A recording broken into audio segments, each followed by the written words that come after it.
রাজনীতি সম্ভাবনার শিল্প, বিশেষ করে বঙ্গ রাজনীতিতে সেই সম্ভাবনা কিন্তু বিস্তর। যেমন এই মুহূর্তে কুণাল ঘোষের রাজনীতির আকাশে কোন মেঘের আনাগোনা তা নিয়ে জল্পনা কিন্তু আজও জারি রইল।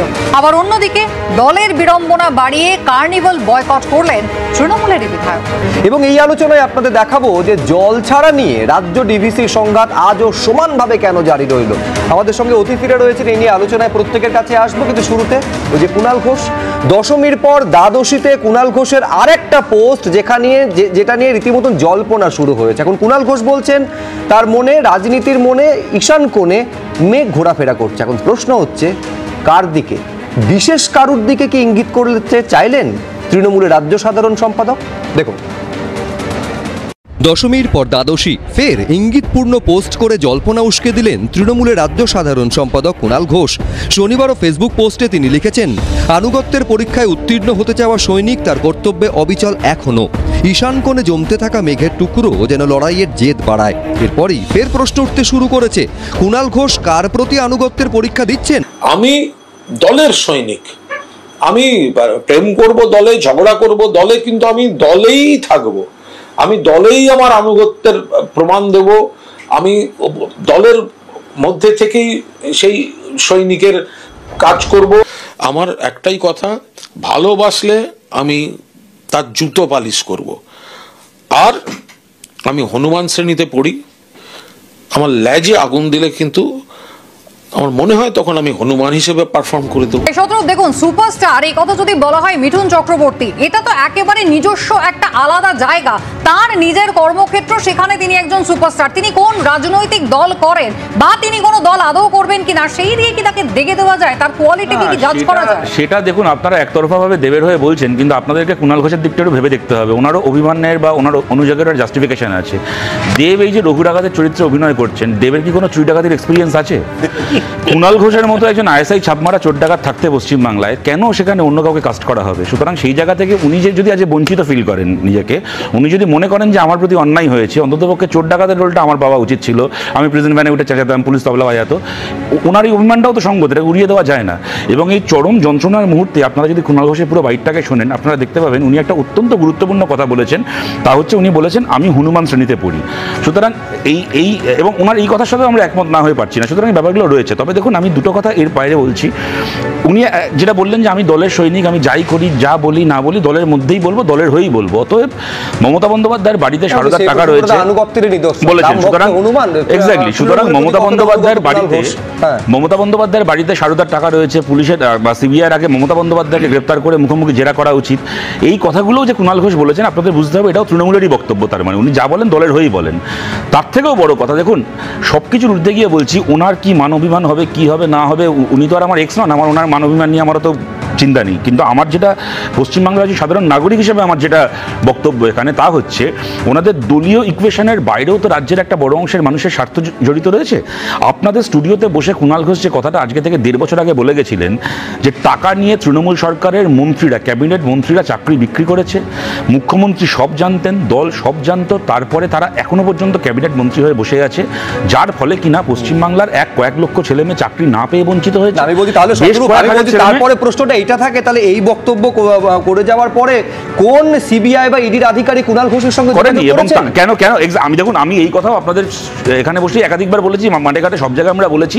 আমরা তো আশা করেছিলাম, যেটা হওয়া উচিত ছিল, সেদিন সুমনদের সাথে কুণাল ঘোষের ওই যে মানে ইন্টারভিউটা, আমার যতদূর মনে হচ্ছে 1 মে ছিল তারিখটা, ওই ইন্টারভিউ শেষ হওয়ার আগে আপনাদের এবিপি স্টুডিওর বাইরে সিবিআই গাড়ি দাঁড়িয়ে থাকবে, কুণাল ঘোষ ওখান থেকে বেরোবেন, ওনাকে গাড়িতে তুলবেন, গ্রেপ্তার করার কথা বলছি না, কিন্তু অন্ততপক্ষে ওনাকে নিয়ে গিয়ে সিবিআই দপ্তরে এই জিজ্ঞাসাবাদটা করা হবে যে আপনি নামটা বলুন সেই মন্ত্রীর, যে মন্ত্রী 7.5 লাখ টাকা একটা চাকরি বিক্রি করছিল।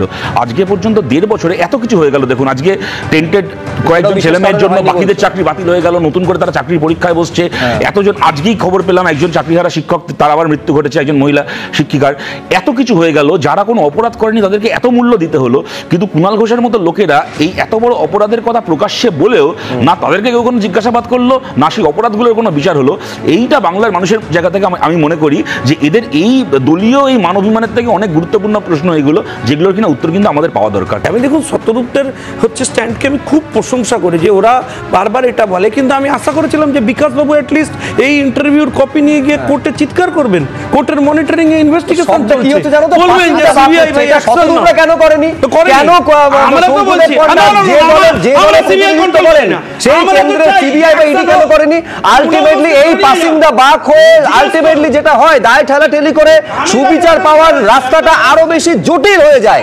সব থেকে বড় সমস্যা এটা কিন্তু মানুষের সামনে কখনোই আসে না। আমি এই জায়গায় একবার অর্ণবদার একবার আচ্ছা হ্যাঁ দেখুন, নিয়োগ নিয়ে বেশিরভাগ মামলাই বিকাশ ভট্টাচার্যের করা, কিন্তু আপনারা জানেন যে তরুণজ্যোতি তিওয়ারিরও করা মামলা রয়েছে, so on and so fourth. আমি তরুণজ্যোতিকেও দায়ী করছি না এর জন্য, কাউকেই দায়ী করছি না। আমি এইটুকু বলছি সিবিআইকে কোনো রাজনৈতিক দলের হয়ে কাজ করতে হতো না, খালি যদি ভারতের সংবিধান মেনে স্বাভাবিক কাজটুকু করতো তাহলে আজকে চোরগুলোর শাস্তি পাওয়ার কথা ছিল।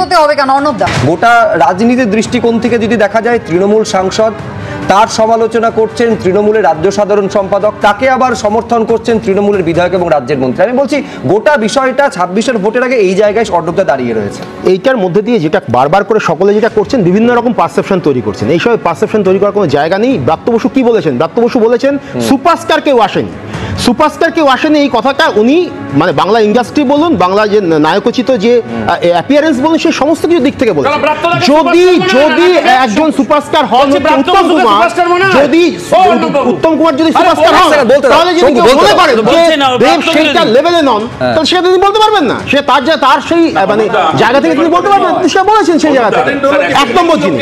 2 নম্বর জিনিস হচ্ছে যেটা বারবার করে মানে বিশ্বনাথ যেটা বলছে, শুনে নেবেন আপনি বোধহয় পুরোটা শোনেন এই কথাটা। উনি যেটা বলেছেন মানে উত্তম কুমারের সাথে দেবের তুলনা করেননি, উনি মমতা বন্দ্যোপাধ্যায়ের সাথে তুলনা করেছেন। বলেছেন যে সুপারস্টার যদি বাংলায় কেউ থেকে থাকে তার দেব নয়, মমতা বন্দ্যোপাধ্যায়। উনি কি কোনো কারণে এটা বলতে চাইলেন যে অভিনয় শৈলীতেও এবং রঘু ডাকাতের ডাকাতির শৈলীতেও দুদিক থেকেই মমতা বন্দ্যোপাধ্যায় অনেক এগিয়ে আছেন?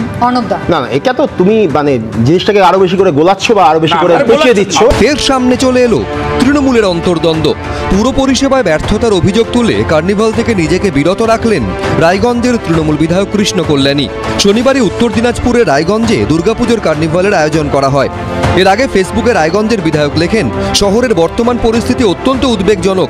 রায়গঞ্জ পুরসভা ও প্রশাসনের চরম অবহেলার কারণে শহরের পরিচ্ছন্নতা ও পরিকাঠামো উন্নয়ন সম্পূর্ণভাবে থমকে গেছে। জলাবদ্ধতা, নোংরা রাস্তাঘাট, অপর্যাপ্ত বর্জ্য ব্যবস্থাপনার দুরবস্থা আজ আমাদের সকলের চোখে পড়ছে। 2017 সালে শেষবার নির্বাচন হয় রায়গঞ্জ পুরসভায়। 27টি ওয়ার্ডের সবকটিতে জেতে তৃণমূল। 2022 সালে পুরসভার মেয়াদ পেরোলেও আর হয়নি নির্বাচন। রায়গঞ্জ পুরসভার প্রাক্তন চেয়ারম্যান তৃণমূল নেতা সন্দীপ বিশ্বাসকে প্রশাসক করা হয়েছে। সেই পুরসভার বিরুদ্ধেই সোশ্যাল মিডিয়ায় সরব হলেন তৃণমূল বিধায়ক কৃষ্ণ কল্যাণী। তিনি লিখেছেন, আমাদের সরকার নগর উন্নয়ন বিভাগ থেকে 7 কোটি টাকা, উত্তরবঙ্গ উন্নয়ন বিভাগ থেকে 10 কোটি টাকা দিয়েছে রায়গঞ্জে পুরসভা এলাকার পরিকাঠামোভাবে উন্নয়নের জন্য। কিন্তু রায়গঞ্জ পুরসভা ও প্রশাসন পুরোপুরি ব্যর্থ হয়েছে। জনগণ ক্ষিপ্ত হয়ে আছে পরিষ্কার পরিচ্ছন্নতা উন্নয়নের পরিকাঠামোর দিকে, রায়গঞ্জ পুরসভার উদাসীনতা ও নিম্নমানের পরিষেবা থেকে। এই অবস্থায় শহরের উন্নয়ন ও নাগরিক সুরক্ষাকে উপেক্ষা করে শুধুমাত্র উৎসবের নামে প্রদর্শনীতে সামিল হওয়া অনুচিত। তাই আমি কৃষ্ণ কল্যাণী রায়গঞ্জের বিধায়ক হিসাবে এবছরের পুজো কার্নিভালে নিজেকে বিরত রাখছি। ভয়ঙ্কর ঘটনা ঘটে গেল বরানগরে। ভর দুপুরে 3টে নাগাদ স্বর্ণ ব্যবসায়ী খুন হয়ে গেলেন। আমি এই জায়গায় শতরূপের কাছে যাব। শতরূপ, দেখুন 2023 সালে যদি আমরা দেখি সিকোয়েন্সিয়ালি একের পর এক সোনার ব্যবসায়ীরা মূলত সোনার দোকানগুলোতে হামলার ঘটনা ঘটেছিল, মারধরের ঘটনা ঘটেছিল, খুনের ঘটনা ঘটেছিল, এমনকি ব্যারাকপুরের আনন্দপুরের ওই ভয়ানক ঘটনাও ঘটে গিয়েছিল। প্রতি বছর বিজিবিএস হয়। মমতা বন্দ্যোপাধ্যায় তিনি বলেন যে আসুন এ রাজ্যে ইনভেস্ট করুন, যেমন পরিকাঠামোগত সুবিধা পাবেন তেমন নিরাপত্তা পাবেন। সাধারণ মানুষের এই নিরাপত্তা নেই, ব্যবসায়ীরা লগ্নি করবেন কোন ভরসা? আমি প্রথমে আপনাদের কৃতজ্ঞতা জানাই অনেকক্ষণ পরে ক্ষমা ঘেন্না করে কোনো একটা বিষয় আমাদেরকে বলার যোগ্য মনে করার জন্য। আমি এই উত্তরটায় আসার আগে আমি একটা লাইন একটু বলে দিতে চাই। এর আগে যখন রায়গঞ্জ নিয়ে আলোচনা হয়েছিল সেই তখন যেহেতু বলার সুযোগ দেননি, আমি খালি আপনাদেরকে এটা মনে করাচ্ছি, রায়গঞ্জ পুরসভা এমন একটা পুরসভা যেটা বামফ্রন্ট সরকারের সময়ও প্রায় গোটা সময়কালটাই কংগ্রেস পরিচালিত ছিল, এবং তখন এই পুরসভাতে আমাদের বিরোধী দল পুরসভা পরিচালনা করছে, কিন্তু কোনোদিন এরকম ঘটনা ঘটা তো ছেড়েই দিন যে রাস্তায় মানে আস্তাকুর হয়ে থাকবে 3-4 মাস ধরে।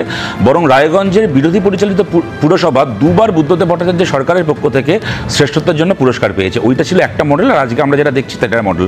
এবার যে বিষয়টাকে নিয়ে এখন আলোচনা করছেন, এক কথাটা একদমই ঠিক, এটা ইনভেস্টর ফ্রেন্ডলি পরিবেশ বলতে যেটা বোঝায়, আমাদের পশ্চিমবাংলায় কেন বিনিয়োগ হয় না, কেন কেউ ব্যবসা করতে ভয় পাচ্ছেন, তার 100টা কারণের সঙ্গে এটাও একটা গুরুত্বপূর্ণ কারণ।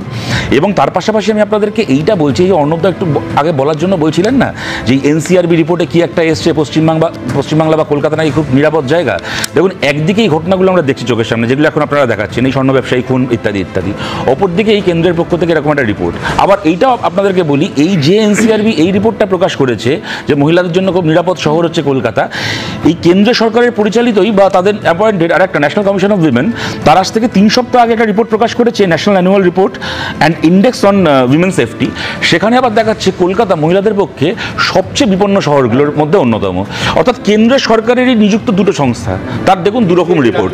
ঠিক যেরকম আমি আপনাদেরকে বলছি, ধরুন 100 দিনের কাজের ক্ষেত্রে দেখবেন, এরাই বলবে পশ্চিমবাংলায় দুর্নীতি হয়েছে বলে টাকা বন্ধ, এরাই আবার বছরকে বছর মমতা ব্যানার্জির হাতে 100 দিনের কাজের জন্য পুরস্কার তুলে দেবে। ওই একটা গান আছে না, সুব্রতদা সকালবেলা ছিলেন ফোনে, আমি যখন এটা নিয়ে জিজ্ঞেস করা হয়েছিল যে বাবা তোমার দরবারে সব পাগলের খেলা, যে কি পাগলের খেলা চলছে আমাদের সত্যি মাথায় ঢুকছে না। একদিকে এই ঘটনাগুলো, দেখুন কদিন পরে কালী পুজো, আমি আপনাদেরকে বলছি মনে করাই, আজ থেকে 1 বছর আগের কথা আপনারা মনে করুন, কালী পুজোর সময় আমরা একটার পর একটা খবর দেখছিলাম আপনাদের এবিপি আনন্দে, কি যে মাঝরাত্রির বেলা বাজি ফাটানোর কেউ প্রতিবাদ করেছে বলে রাস্তায় রক্তাক্ত হয়ে পড়ে আছে। এই হচ্ছে পশ্চিমবাংলা। পাগল বলতে কাকে বোঝাতে চাইছে আমরা সেই বিতর্কের মধ্যে যেতে চাইছি না, কিন্তু প্রশ্ন হচ্ছে যে বিজেপি প্রতিনিয়ত রাজ্যের আইন শৃঙ্খলা তলানিতে গিয়ে ঠেকেছে বলে অভিযোগ করে, সেই বিজেপি শাসিত কেন্দ্র সরকার সেই কলকাতা শহরকে একেবারে সার্টিফিকেট দিচ্ছে দেশের মধ্যে safest city in the country. আচ্ছা, প্রথম কথা হচ্ছে যে এনসিআরবিকে যে ডেটা রাজ্যগুলো প্রোভাইড করে তার উপর ভিত্তি করেই এনসিআরবি একটা রিপোর্ট প্রকাশ করে।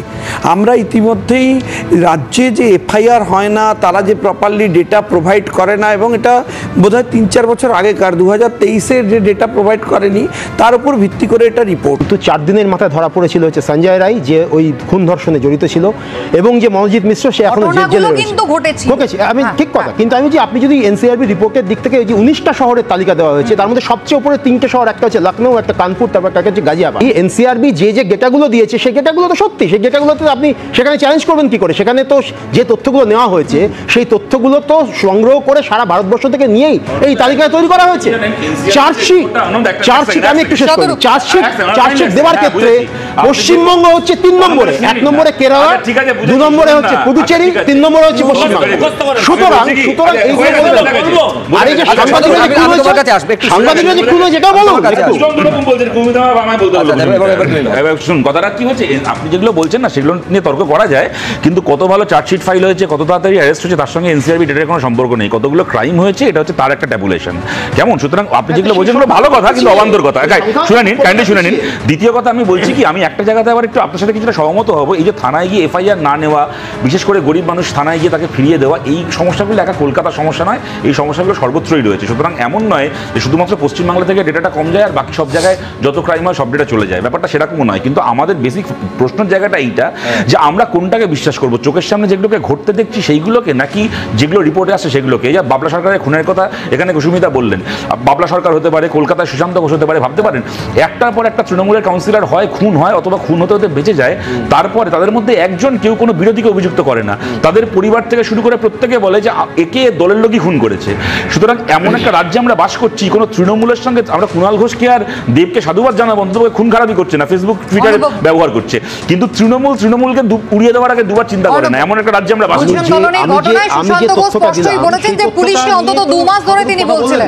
আমি যেটা বললাম, এই যে অন্তত 50 জন সাংবাদিক যে খুন হয়েছে এই 2014 সালের পর থেকে, তার ইনক্লুডিং আমি গৌরী লঙ্কেশ বলছি, সেখানে একটা মতাদর্শগত জায়গা থাকতে পারে, কিন্তু অপরাধ এবং বিভিন্ন ধরনের দুর্নীতি এইগুলো তদন্ত করতে গিয়ে যারা খুন হচ্ছে, এটা তো আরো ভয়ঙ্কর ব্যাপার। মানে আপনি তথ্যই পাবেন না, আপনি তথ্য যদি জানতে চান, তাহলে সেই তথ্য জানতে চাইলে আপনি সেখানে খুন হয়ে যাবেন, সেই ভয়ঙ্কর।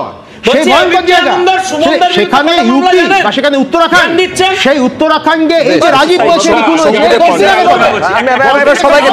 আমি সবাইকে থামালাম। শঙ্কুদেব পান্ডা, এই রিপোর্টটা কি নিয়ে? মহিলাদের উপর ক্রাইম নিয়ে, সাংবাদিকদের উপর ক্রাইম নিয়ে তো নয়।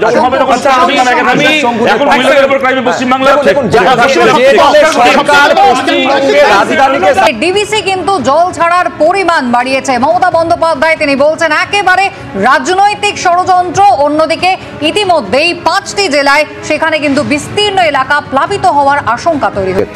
এই মুহূর্তে আমার সামনে খোলা রয়েছে www.dvc.gov.in। সেইখানে একেবারে ফ্লাড ওয়ার্নিং বলে একটা সেকশন আছে।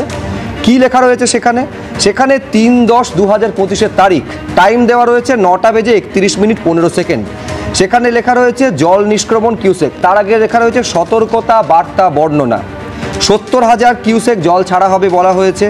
এটা পড়ছে কমলা বিভাগের মধ্যে। সেই জল ছাড়ার ফলে সমস্যাটা তৈরি হবে দুর্গাপুরে ওই দিন 3 তারিখে রাত্রি 9:45, মানে 12 ঘন্টা আগে এইটা জানিয়ে দেওয়া হচ্ছে।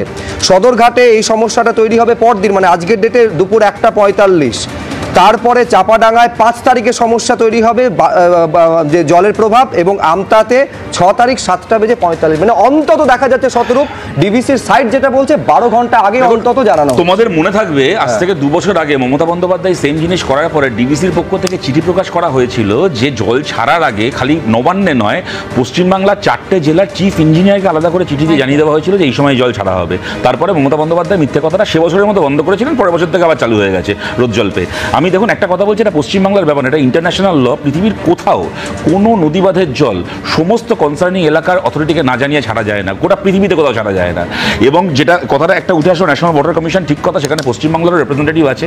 আর এই যে অর্ণবদা বলছেন এত জল ছাড়া হচ্ছে, অত জল ছাড়া হচ্ছে, অর্ণবদা জল যদি না ছাড়া হয়, বাঁধটা ভেঙে গেলে পশ্চিমবাংলার কি পরিণতি হবে আপনারা জানেন? এক সেকেন্ড শুনে নিন কথাটা আপনি বলেছেন। পশ্চিমবাংলার 4-5টা জেলা না বন্যায় না চিরকালের জন্য বঙ্গোপসাগরের তলায় চলে যাবে। এই সমস্ত আজাইরা কথা বলে কোনো লাভ আছে? 100 বার এই প্রশ্ন আমাদেরকে করতেই হবে, তা হচ্ছে ড্রেজিংয়ের কোথায় খামতি হচ্ছে। কিন্তু তার পাশাপাশি এই উত্তরও আপনাদেরকে দিতে হবে যে ডিভিসি জল ছাড়লো এবং জল ছাড়তেই হবে, একটা সময় পরে জল ছাড়তেই হবে, নাহলে বাঁধ ভেঙে গেলে আরও অনেক বড় ক্যালামিটি হবে। কিন্তু জলটা ছাড়ার পরে সেই জল যে বাংলার নদী নালা খাল বিলে যাবে, আজকে সেই নদী নালা খাল বিলগুলো বুঝে যাচ্ছে, সেখানে বন্ধ করে দিয়ে রিয়েল এস্টেট তৈরি করা হচ্ছে, সেখানে ড্রেজিং হচ্ছে না, জলটা যাবেটা কোথায়? তার ফলে পশ্চিমবাংলাকে বারবার এই মূল্যটা দিতে হচ্ছে। এবং দেখো একটা কথা বলি, এখানে আমরা রাস্তা তৈরি, বাড়ি তৈরি, দুর্নীতি নিয়ে তো অনেক কথা বলি, বাঁধ মেরামতের দুর্নীতি নিয়ে আমাদের কম আলোচনা করা হয়। কেননা অনেক ক্ষেত্রে কি দেখা যায় যে বাঁধে যেহেতু মানুষ সরাসরি বাস করে না, একেবারে প্রান্তিক মানুষ ছাড়া একটু দূরে থাকে জনবসতি, আলোচনাটা কম হয়। কিন্তু পশ্চিমবাংলার বাঁধ মেরামতের টাকাতেও যে হাজার হাজার কোটি টাকা দুর্নীতি হয়েছে, বাঁধের টাকা এরা যেভাবে চুরি করেছে, লুট করেছে, তাতে পশ্চিমবাংলায় বন্যার বিরুদ্ধে একটা যে স্বাভাবিক একটা নিয়ম অভিযোগের উত্তর অর্ণব শাহ ফলে মমতা বন্দ্যোপাধ্যায় 180 ডিগ্রি ঘোরাটা আমার কাছে বলছি। বিভিন্ন রাজনৈতিক দল না বিভিন্ন জায়গায় ক্ষমতায় থাকতে পারে, কেউ কেন্দ্রে কেউ রাজ্যে, কিন্তু সাধারণ মানুষ এটা বেসিক একটা তার এক্সপেকটেশন থাকবে যে বিভিন্ন সরকারি সংস্থা, রাজ্য পরিচালিত হোক কি কেন্দ্র পরিচালিত হোক, তাদের মধ্যে একটা বেসিক কোঅর্ডিনেশন থাকবে। যদি সেই কোঅর্ডিনেশনের প্রশ্নেও এই ধরনের নোংরা রাজনীতি হয় এবং একজন রাজ্যের মুখ্যমন্ত্রী এইরকম চূড়ান্ত মিথ্যে কথা বলেন, তার মানে ধরে নিতে হবে যে সত্যিকারের সমস্যাতে ওনার কি যায় আসে না। তাহলে এখানে তো প্রশ্ন এটাই উঠবে, কোথাও ওই দায় ঠেলাঠালির কারণে আসল ইস্যুটা থেকে নজর ঘোরানো